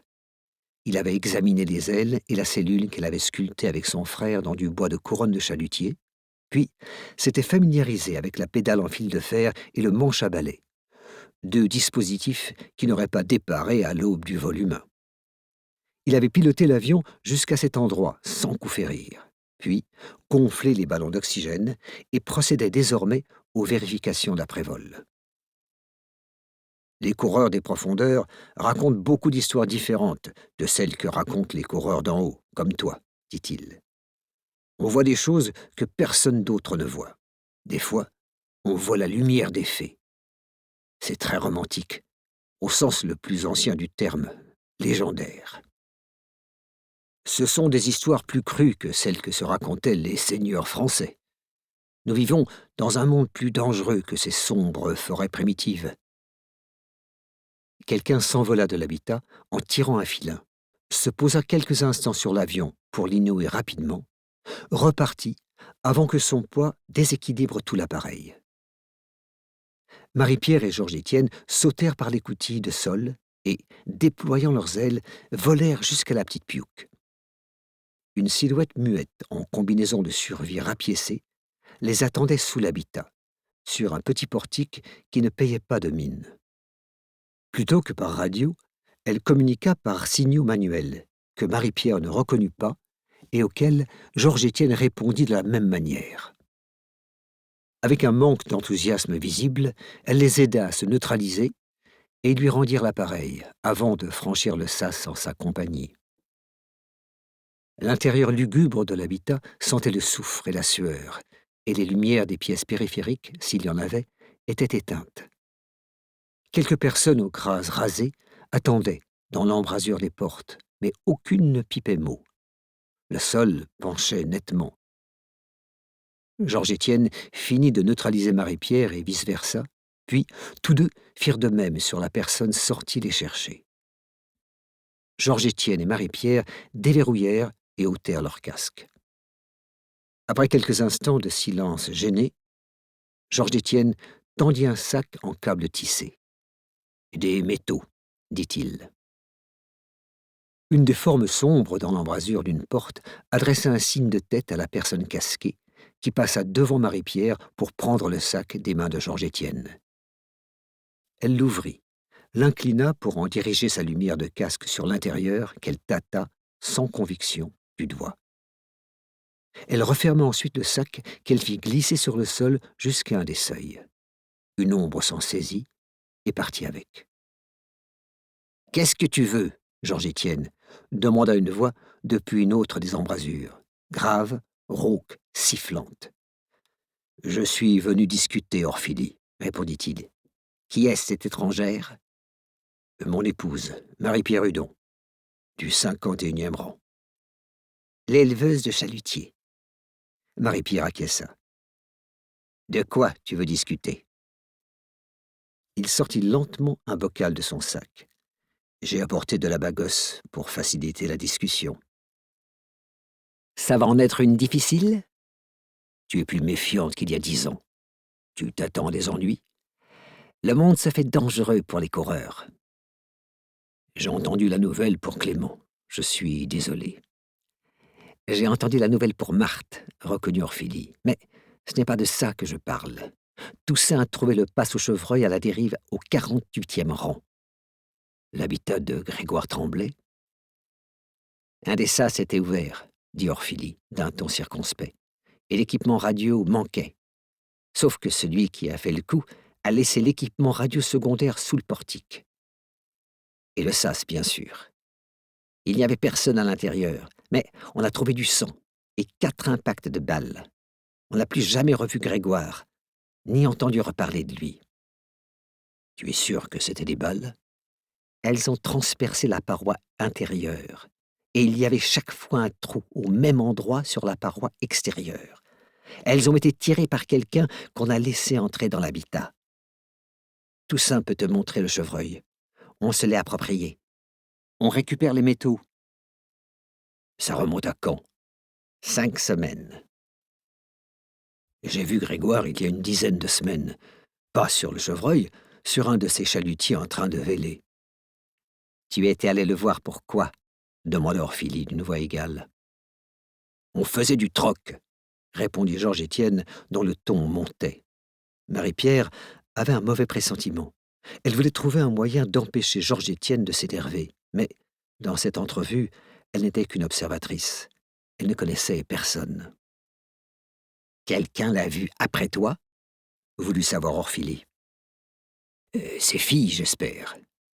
Elles étaient parties chercher des chalutiers égarés. » « Tu n'en sais rien. » « Je n'ai pas posé la question parce que ce ne sont pas mes oignons, bon sang, ni les tiens d'ailleurs. Tu crois que c'est un coureur qui a fait le coup ? Est-ce qu'il aurait laissé l'équipement radiosecondaire dans ce cas ? Ou le sas ?»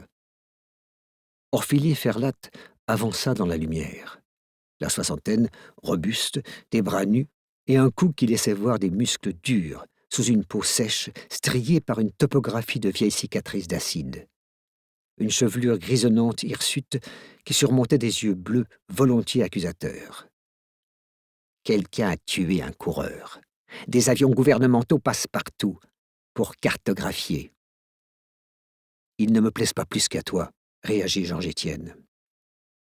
Toi et moi, ne nous sommes pas parlé depuis des années, et voilà que tu débarques juste pendant tout ça. À cause de tout ça, avec une nouvelle femme et porteur de cadeaux, comme ceux que tu as apportés à Grégoire. Toi, dont le fils est flic. Le visage blond de Georges-Étienne rougit, en passant par toute une série d'expressions stupéfaites. « Émile et quoi ?» explosa-t-il. « Quel imbécile fera un flic de ce bon à rien ? Où t'as entendu dire ça ?» Les yeux d'Orphilie se plissèrent, comme si elle évaluait la sincérité de ses propos. Ils s'adoucirent ensuite. Elle se rendait peut-être compte que la duperie était précisément la faiblesse de Georges-Étienne. Quoi qu'il fasse, il n'arrivait pas à dissimuler ses sentiments. Un de ses poings s'était serré sans qu'il s'en rende compte. « Tu devais voyager dans les vents profonds si tu n'as pas entendu toutes ces nouvelles, » dit Orphilie. « Marthe était mes yeux et mes oreilles, » répondit-il d'une voix éteinte avant de tendre le bocal d'un geste presque brutal. « Tu vas boire avec moi ou me dire de foutre le camp. J'ai fait un Christ de long voyage pour te voir. » Orphilie prit le bocal sombre, l'examina, puis fit de la main un geste coureur que Marie-Pierre ne connaissait pas. L'éclairage augmenta un peu, et Orphilie leur montra une table penchée. Georges-Étienne s'y assit en soufflant entre ses dents, après avoir ouvert sa combinaison jusqu'à la taille. Marie-Pierre déboucla elle aussi sa combinaison, tandis que la femme essuyait quelques petits verres grossièrement taillés dans des joints de coque de chalutier. Elle dévissa le bocal, en renifla le contenu d'un air dégoûté, pendant que Marie-Pierre prenait place sur un tabouret bancal. Elle servit Georges-Étienne en premier, et il but. Elle remplit ensuite les 3 verres. Ayant déjà testé la bagosse familiale des Dacquilons, Marie-Pierre savait que le goût ne la surprendrait pas. « À Marthe, c'était une dure à cuire, » lança Orphilie, avant de vider son shot cul sec avec une grimace. « Marie-Pierre et moi sommes aussi mariés à Gabriel-Antoine Phocas, » annonça Georges-Étienne. « Ah, ça va rendre les choses intéressantes au lit, » gloussa Orphilie. « C'est une alliance politique. Les Dacquilons font cavalier seul depuis 20 ans, exactement comme les autres familles de coureurs, et on n'a aucune influence. Cette saloperie de gouvernement peut s'occuper de nous un par un, et il gagne à chaque fois. Et j'ai donné mon vote à Marthe. Et si tu le veux bien, je pense que tu devrais le donner à Marie-Pierre. Je l'ai chargée de nous représenter à l'Assemblée. Pourquoi? Pour que nous soyons solidaires, pour emmerder le gouvernement. » La vieille femme ricana. « Vous avez fait tout ce chemin pour avoir mon vote. Pas seulement. Les votes ne nous mèneront pas loin. Ensemble, les flottilles et les habitats d'en haut sont majoritaires. Tout le monde se fiche des coureurs.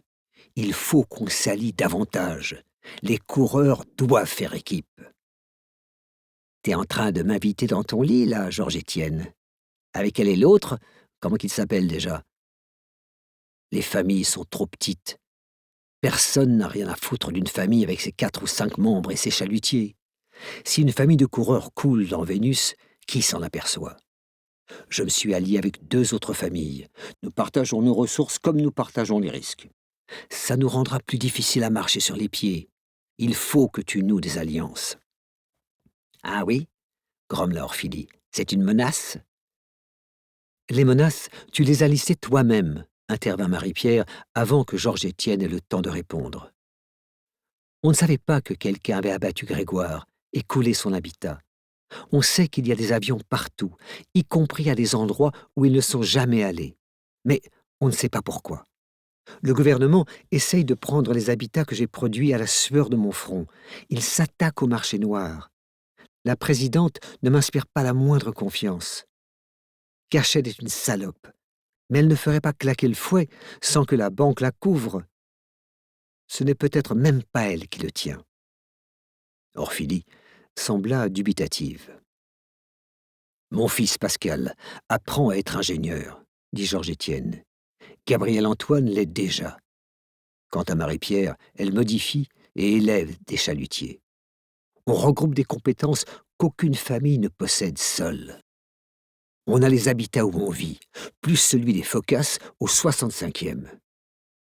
Comme maison, on est plus fort que les familles qui la composent. » La vieillarde réfléchit, les yeux rivés sur les 2 autres.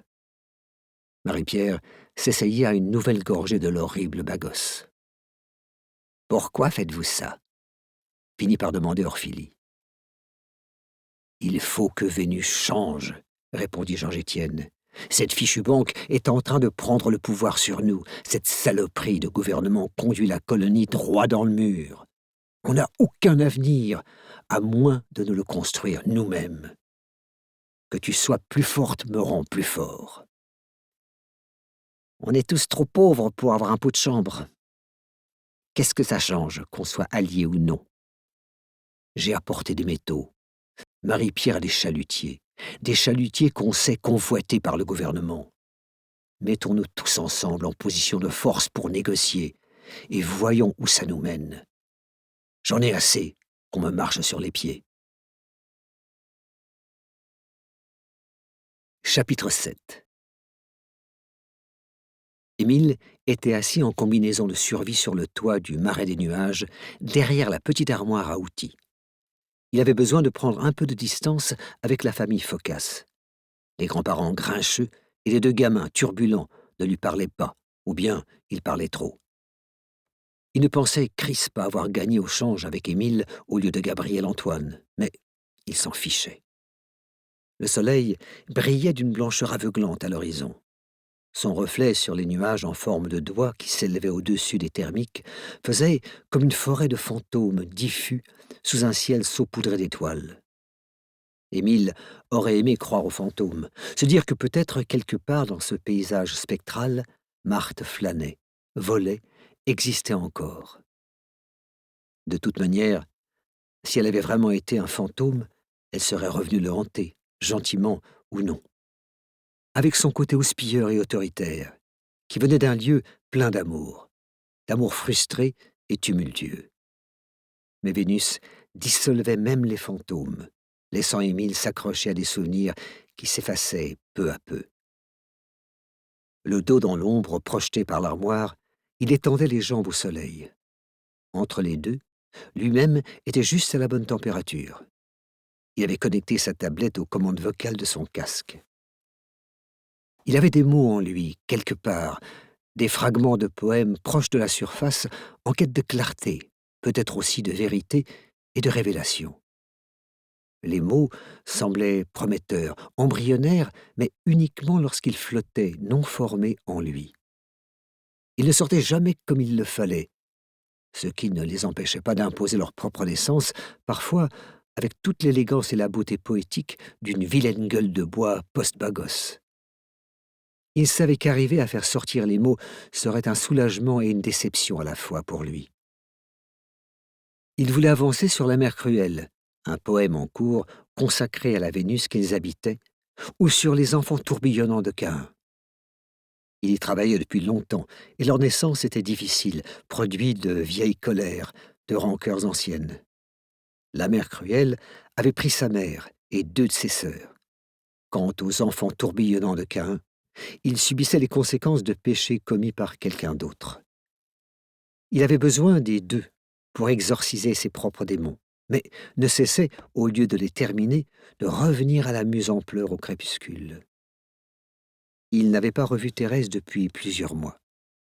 Elle avait sans doute entendu la nouvelle pour Marthe. La perte spectaculaire d'un habitat et d'une partie de son équipage était un événement. Rien de comparable ne s'était produit en 10 ans. La colonie s'était résignée à une sorte d'armistice avec son environnement. Et Vénus avait cessé d'en couler régulièrement les demeures depuis 30 ans. Thérèse n'avait pas pour autant pris contact pour lui dire quoi que ce soit. Contrairement à Régent, à Hélène et même à ce connard de Cédric, bon sang. Il ne pouvait rien savoir du cœur de Thérèse, de la douleur qu'elle devait ressentir. Se couper était courant, se droguer aussi. Les overdoses étaient accidentelles, jusqu'au jour où elle ne l'était plus. Sans lui, Thérèse n'existerait plus, dissoute, calcinée par sa chute dans les nuages, comme Marthe. Il avait essayé de les sauver toutes les 2, réussi pour Thérèse et échoué pour Marthe.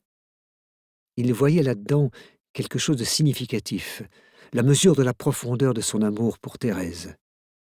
Entre les périodes où il se jurait de ne plus penser à elle, il rêvait d'elle tout éveillé, rêvait d'un geste grandiose par lequel il révélerait son cœur et gagnerait celui de la jeune femme. Si elle pouvait le voir d'un œil neuf, se rendre compte qu'il y avait en lui quelque chose de spécial, digne d'être aimé, il se sentirait... Il ne savait pas quoi. Il n'en savait rien. Mais ses rêveries n'étaient que des fantômes inventés, ne lui disaient rien de la véritable Thérèse, la muse sur laquelle il essayait d'écrire. Il ne la connaissait pas suffisamment pour lui rendre justice dans un poème ou pour la faire s'intéresser à lui, semblait-il. Il passait d'un poème merdique à l'autre, ses mots constipés, informes. Il releva la tête. L'habitat le plus proche, Bille Verte, à quelques kilomètres de là, dérivait au gré des vents d'altitude juste sous les étoiles. Plus loin, de nombreux autres apparaissaient sous forme de surprenantes épingles émeraudes que le courant de jet emportait avec une lenteur trompeuse. Mais une chose se déplaçait plus rapidement. Quelqu'un avec de grandes ailes, se rendit-il compte. Les gens sautaient sans cesse d'un habitat à l'autre, comme des bateaux circulant en mer. Mais cette personne-là venait bel et bien dans sa direction. D'un geste emprunté, il ferma les fichiers du poème et glissa la tablette dans une poche extérieure, puis s'assit sur l'armoire pour se réchauffer le dos. Quelques minutes plus tard, la personne ralentit et descendit en flèche avant de redresser sa trajectoire pour s'arrêter net sur le toit plat, où elle replia et ôta ses longues ailes. Tétro, le lieutenant de gendarmerie, serra la main d'Émile à travers leur combinaison. Ils avaient discuté par intermittence pendant 2 semaines, et Émile avait failli accepter ce poste de sergent dans la sûreté. Devenir flic ne l'enchantait pas vraiment, mais c'était un boulot facile et meilleur que réparer des trucs, même s'il devrait continuer à en réparer malgré tout. Chez les gendarmes, comme chez les pompiers, on ne travaillait pas en continu. On n'avait pas grand-chose à faire entre 2 missions. La répression du marché noir leur avait toutefois donné du travail supplémentaire. «Fais-moi signe le jour où tu veux déménager dans mieux que ça», proposa Tétro. «Ton frère et son copain peuvent monter vivre ici et s'occuper eux-mêmes de la famille. Tu n'as pas besoin de tout faire pour tout le monde.» Émile haussa les épaules. «Vous prévoyez une nouvelle descente?» «T'es à court de bagos?» s'amusa Tétro. «Pour le moment, on ne m'a rien confisqué qui ne m'ait pas déglingué l'intestin. J'ai des vues sur du whisky vieilli en vrai fût.» Tétro avait déjà partagé avec lui d'excellents alcools. Émile ne buvait plus trop depuis quelque temps, mais il ne cracherait pas sur de la gnôle de qualité. «Il y a un truc sur lequel tu pourrais peut-être nous donner un coup de main», dit l'officier. «On cherche une source de radiation dans les nuages.» Émile ne laissa rien paraître de sa confusion. Tréteau le regardait comme s'il l'évaluait pendant un entretien d'embauche, mais appartenir à la sûreté était le cadet des soucis d'Émile. «Comment avez-vous perdu des matières radioactives dans les nuages?» demanda-t-il. Quelqu'un les a volées à la banque.» «On parle de quelle quantité?» «Assez pour faire des dégâts.» «Tabarnak!» jura Émile. «Genre des terroristes?» «Aucune idée.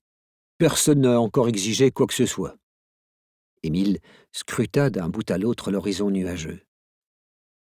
«C'est une sacrément grosse planète, Laurent.» «Je sais.» «Qu'est-ce que tu crois que je peux faire?»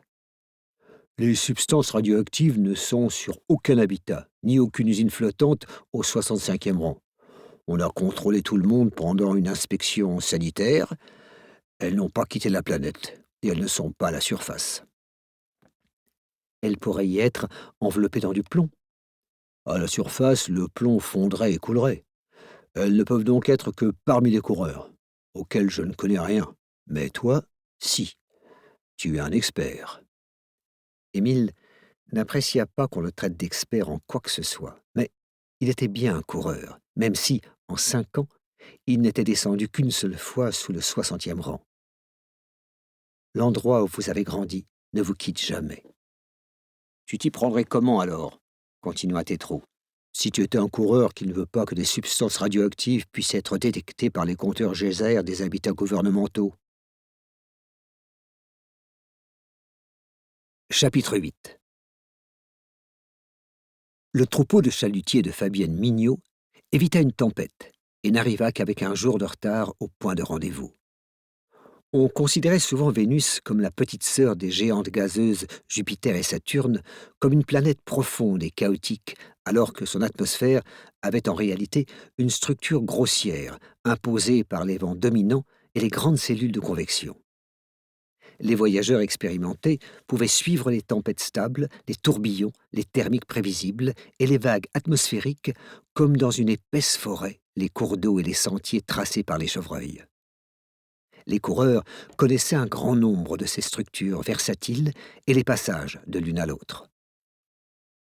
Toutes les 3 ou 4 semaines, la famille Mignot se réunissait dans un tourbillon semi-permanent qu'elle appelait trou à mémère.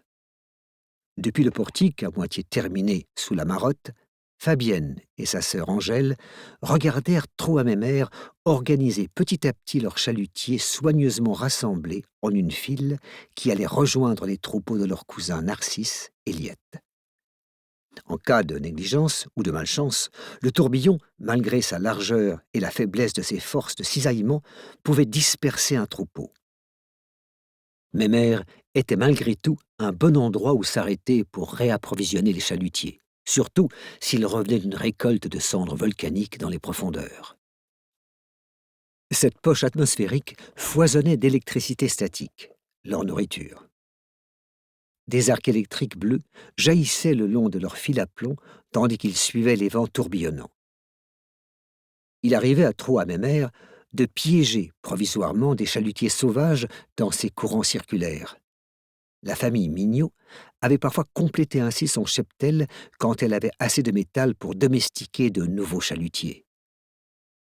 Elle ne vit pas Narcisse parmi les centaines de chalutiers, mais reconnut son habitat, le Grand Platin, à environ 4 kilomètres, niché dans la lumière rouge-orangée du mur d'orage à l'autre bout de la large transparence du tourbillon.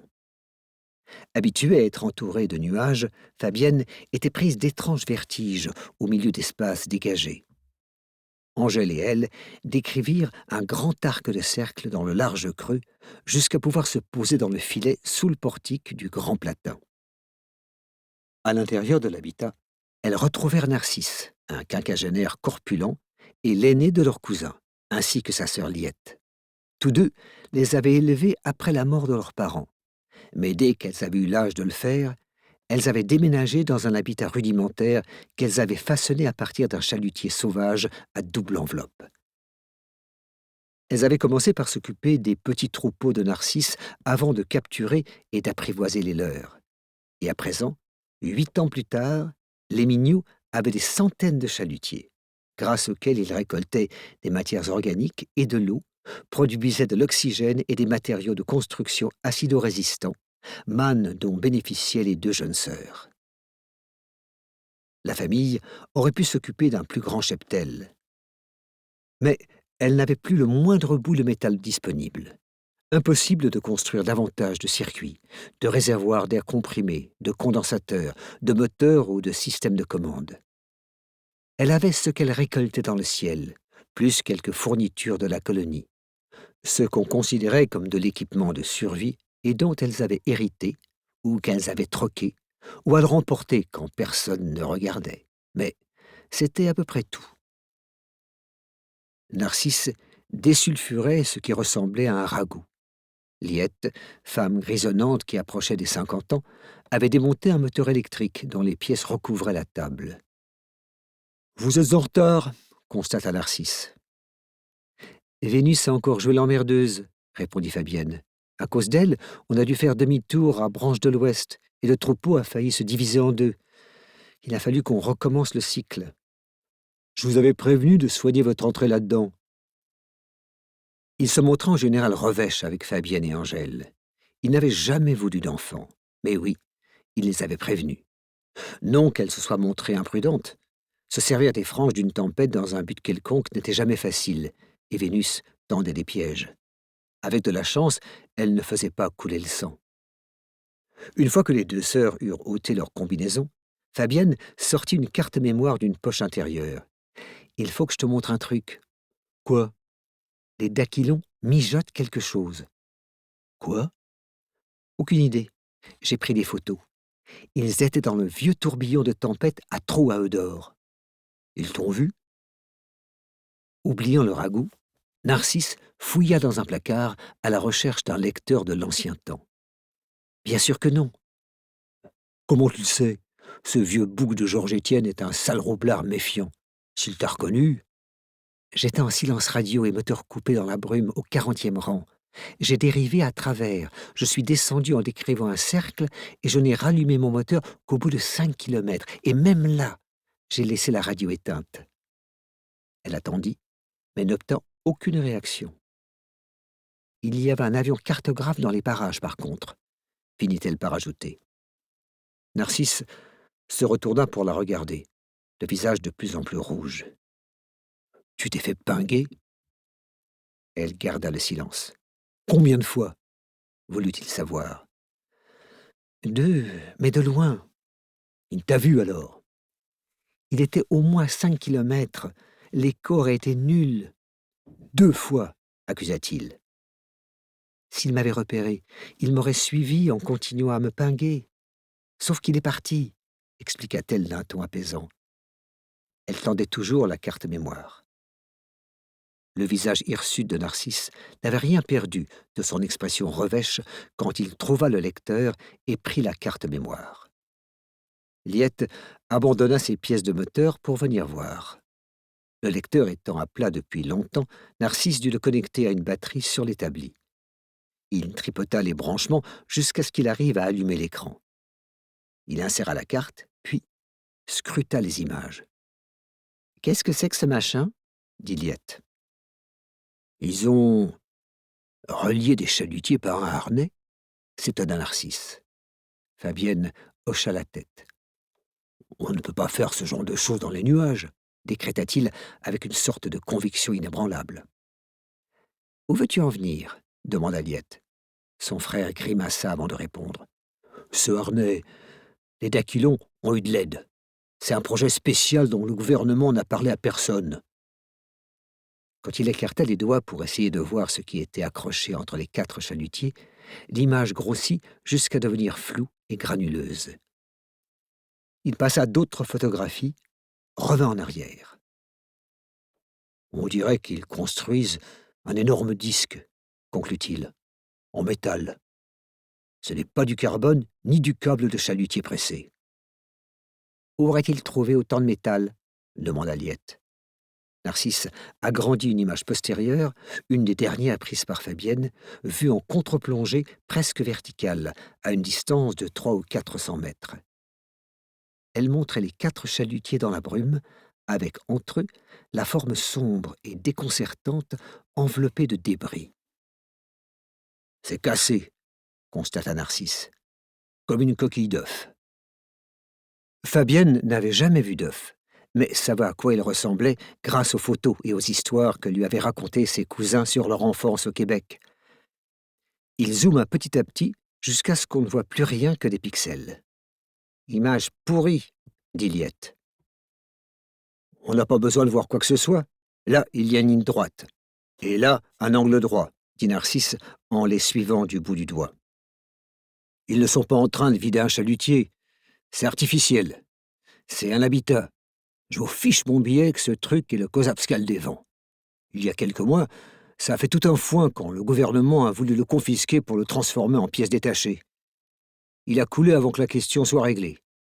Dacylon a perdu sa fille dans le naufrage. »« Martine, Madelon ou je ne sais plus comment, » dit Fabienne. « Georges-Étienne a dû passer un marché. Avec le Kozabskal passé par perte et profit, ces pièces peuvent se retrouver ni vues ni connues sur le marché noir.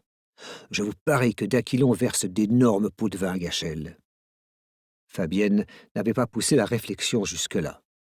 « Tu as pris ça il y a longtemps ?» lui demanda Narcisse. « Ça fait 12 jours. » Trou à Eudore est un tourbillon lent, ni assez grand pour alimenter les chalutiers, ni assez bas pour les cendres, mais il est isolé et tranquille. Ce truc qu'ils ont là, ils ne veulent sans doute pas essayer de lui faire traverser une tempête. Ils doivent rester au même endroit. S'ils évitaient les tempêtes, ils pourraient passer de Trou-à-Eudore à Trois-Frères et suivre Ruisseau-Creux sur la moitié de la planète. Ruisseau-Creux était un petit courant de jet stable qui montait et descendait au-dessus des montagnes, mais que les tempêtes épargnaient en général. Les chalutiers n'y trouvaient pas leur compte en matière d'alimentation, et les coureurs, qui avaient des troupeaux à garder en bonne santé, s'y aventuraient rarement. « Tu pourras les retrouver ?» demanda Narcisse. Pourquoi? Parce que je n'ai pas d'avion et que mon troupeau est plus grand, répondit-il avec humeur. On a besoin de renseignements. Si Daquilon et Gachel arnaquent la colonie, on peut les faire raquer pour que ça ne se sache pas. Il faut qu'on ait de meilleures photos et qu'on puisse relier ça directement au Daquilon. J'ai entendu leur identifiant, indiqua Fabienne. Et tu l'as enregistré? Pourquoi j'aurais fait ça? Parce que personne ne te croira sur parole. Promener nos chalutiers sur Trois Frères et Ruisseau Creux pour chercher un atelier flottant va prendre du temps et ne les nourrira pas, dit Angèle. Avec Liette, on peut accueillir la... Nous espérons que vous avez apprécié cet aperçu. Pour continuer à écouter ce livre audio sur Google Play Livres, utilisez le lien dans la description de la vidéo.